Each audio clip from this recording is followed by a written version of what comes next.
Saltimbanque, c'est pas un groupe constitué à la base. Bon, pour qui connaît un peu Roubaix, t'as une sorte de microcosme musical qui se passe là-bas du côté du 301, au niveau du bar live. Et voilà, t'as plein de gens qui se sont connus dans ces coins-là, qui ont commencé à faire de la musique un peu ensemble, enfin chacun de leur côté, dans leurs univers. Moi à l'époque c'était le hip-hop, d'autres c'était le rock, d'autres c'était le rail, d'autres c'était la chanson française.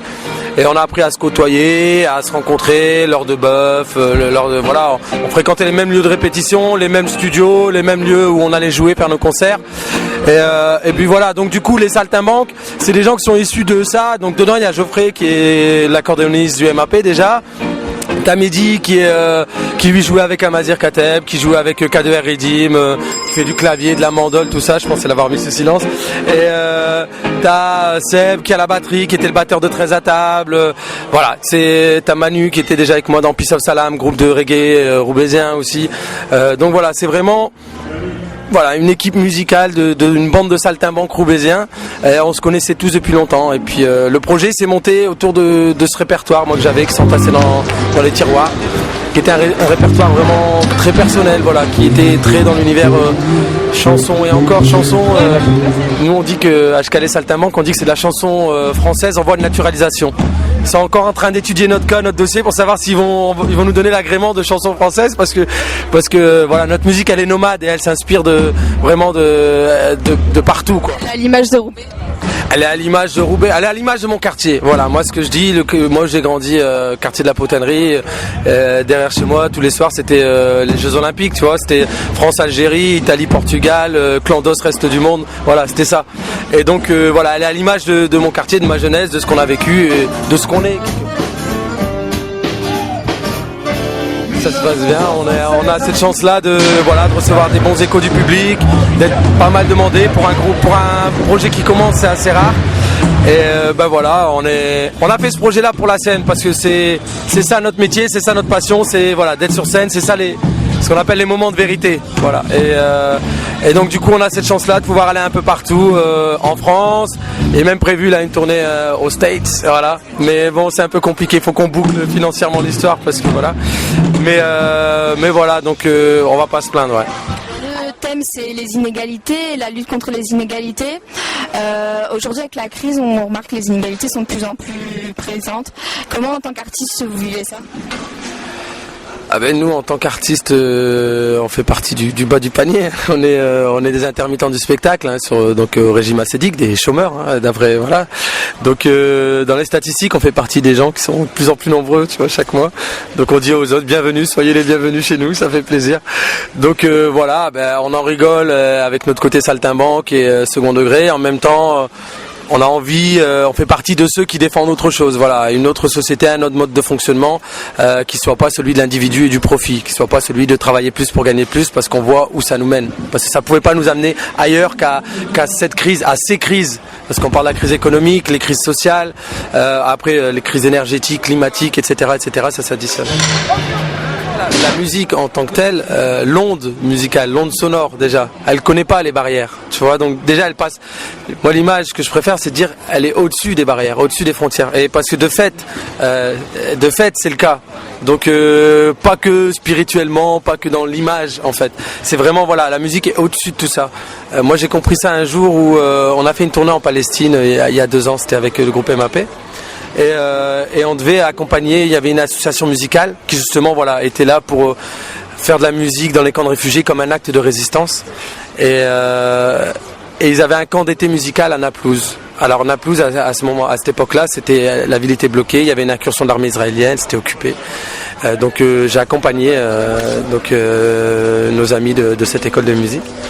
Et on passe dans cette ville-là où il n'y a personne, les rideaux sont tombés, mais il n'y a pas un chat. Tu vois, si peut-être il y avait juste un chat à la limite, et des soldats israéliens bien sûr, et les tanks et les camions blindés. On traverse cette ville-là, ça faisait vraiment Far West, quoi. Et puis après on sort de la ville, on monte sur les hauteurs de Naplouse.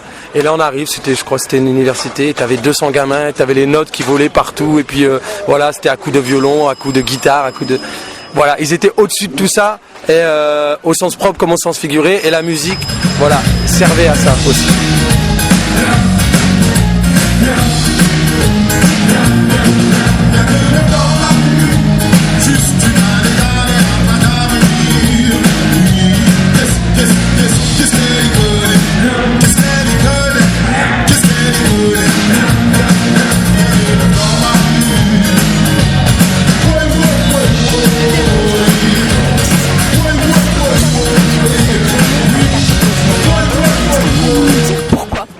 Parce qu'on m'a demandé. Désolé, hein, j'aurais voulu faire une réponse intelligente, mais on m'a juste... Est-ce que c'est aussi une forme d'engagement? J'espère, oui, je sais pas. Moi, de toute façon, dès qu'on me demande de chanter, que ce soit pour fêter le bicentenaire de je sais pas quoi, ou pour Pas de quartier pour les inégalités, je viens chanter.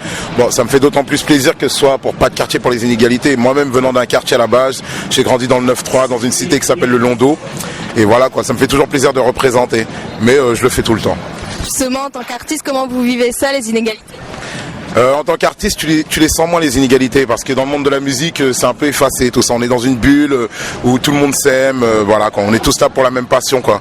Donc c'est vrai que je les sens moins en tant qu'artiste, mais dès que tu reviens dans la vie réelle, ouais, tu les sens bien sûr. Moi j'ai des gens qui ont du mal à comment dire à progresser dans leur boulot quoi, tu vois, tout simplement aussi, qui n'arrivent pas à accéder à certains postes et on leur dit pas clairement pourquoi. Est-ce que c'est aussi une forme c'est aussi un sujet d'aspiration? Oui, bien sûr. Je l'ai pas traité dans cet album-là, mon premier album qui s'appelle Jeune à la retraite. J'ai plus parlé de l'homme, de l'être humain, mais je compte, j'espère un jour me pencher sur le social, quoi. Après, c'est vrai que c'est difficile parce que on est beaucoup de rappeurs à le faire, à en parler, quoi, et j'ai toujours envie de le faire de manière assez originale, tu vois, ne pas me répéter ou ne pas avoir l'impression de répéter ce que les autres disent, mieux que moi des fois même, mais on verra. On dit souvent que la musique ça fait tomber les barrières et puis ça rapproche les gens. Est-ce que tu crois que c'est vrai sur les inégalités? J'en suis certain. Sur les inégalités, je sais pas, mais le temps d'un concert, oui, ça rapproche les gens et ça fait tomber les barrières. Je le vois à mes concerts, les concerts que j'ai fait jusqu'à maintenant, il y a des gens qui ont ça va de 7 à 77 ans, on va dire, franchement sans exagérer. Est-ce que tu peux nous parler alors de ce tout nouvel album en solo? Oui, cet album s'appelle Jeune à la retraite, c'est mon premier solo. Je me suis mis à la guitare il y a peut-être 3-4 ans maintenant. C'est comme ça que j'ai créé mon album. Et j'essaye de casser les barrières entre justement, moi-même à ma manière, hein, entre le côté chanson et le côté hip-hop, quoi, tout simplement. Et le travail en groupe avec le Saiyan Super Crew, ça te manque pas? Non. Non. Non du tout, non, parce que je crois qu'on a fait le tour en fait, tout simplement. Quand ça s'est terminé, j'ai déprimé parce que je savais que c'était vraiment la fin. Je savais que c'était pas un break ou genre on va se revoir. Non, là on a vraiment fait le tour de ce qu'on pouvait faire ensemble. Je pense qu'on a fait un bon tour, qu'on a bien donné aux gens et que mieux vaut rester sur une bonne image. Et quelles sont tes attentes par rapport au concert de ce soir, par rapport au public roubaisien? On m'a dit qu'à Roubaix c'était très racailleux, que les gens n'étaient pas très, voilà quoi. Donc j'espère que les gens vont me faire mentir, les gens qui m'ont dit ça quoi. Peut-être une petite dédicace pour le bloc de... Dédicace au bloc de Roubaix de la part de Féfé, FO carré pour les intimes. Restez vous-même, restez vrai.